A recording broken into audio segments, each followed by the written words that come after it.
So about a week ago, I was sitting outside a church, and when I was sitting outside this church, I was feeling very angry, full of grief and heartache because of all of the betrayal that I experienced in life. And instead of going back inside and singing with my brothers and sisters, I decided to sit down with myself right then and there in that parking lot. I decided to sit down with myself in that parking lot and just contemplate how I was feeling. And it took a bit of effort to contemplate how I was feeling because I wanted to be stubborn with how I was feeling. I wanted to feel angry because in some way, shape, or form, it felt justified. Like, oh, they did this to me, so I get to feel like this. And as I sat there contemplating how I was feeling, I ended up coming to a solution. And this solution was to forgive myself. I've already talked about this in my last video, but the solution was to forgive myself for what I've been through. And Aristotle once said, "The ultimate value of life depends upon awareness and the power of contemplation, rather than upon mere survival." So I believe what this means is that when we contemplate things in our life, we are able to become more aware of our surroundings and our problems and our feelings and our thoughts. And we are able to develop solutions to these problems. And one of the greatest philosophers ever to live, Marcus Aurelius, once said, "It is not death that a man should fear, but rather he should fear never beginning to live." So think about it. We spend our lives with all of this pain and trauma inside of us, and we just carry it. We carry it and we carry it and we carry it. And I did this myself, and this led to me becoming full of hatred, hating the world, hating every single person around me, not being capable of loving myself or anyone else. And this stopped me from living a meaningful life because it is not death that a man should fear, but rather he should fear never beginning to live. We allow this pain to stop us, this trauma.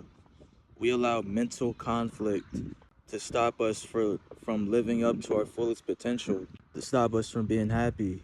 And I just want to tell you that the solution to this problem of mental conflict and trauma and negative thoughts may be contemplation. This may be one of the solutions.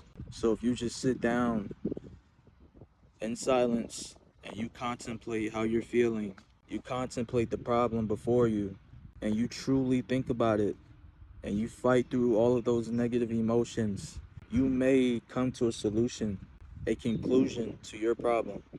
Like, let's say you've been hurt by a lot of people in your life, and now you're angry all the time. You're projecting your pain onto other people. You're traumatized. Let's say you sit down with yourself and you truly contemplate on how you're feeling. You will realize that you are traumatized. You will come to the solution, and the solution will be, I need to heal. I need someone to talk to. I need a therapist. I need to go to church. I need to pray. You will come to a solution to your mental conflict. The ultimate value of life depends upon awareness and the power of contemplation. So if you're going through some mental conflict in your life, if you're having negative thoughts, even if you feel angry all the time, I encourage you, I recommend that you just sit down with yourself. Sit down in silence, maybe with a piece of paper and a pen, and you just think about how you're feeling, what you're thinking about. Just contemplate on how you're feeling, and you will come to a solution to your problem. It's like you're going to have an epiphany. You will gain more awareness, and this new gained awareness will give you strength and it will give you clarity. There is power in contemplation. It's like another form of meditation. The more and more you do this, the stronger you will become, the more aware you will become, the more clarity you will have in your life, the more peace you will have in your life. So contemplate, self-reflect, journal, meditate, do what you have to do in order to overcome that mental conflict. This is what helped me, and I know it will help you also. Work hard, take care of yourself, and always love yourself.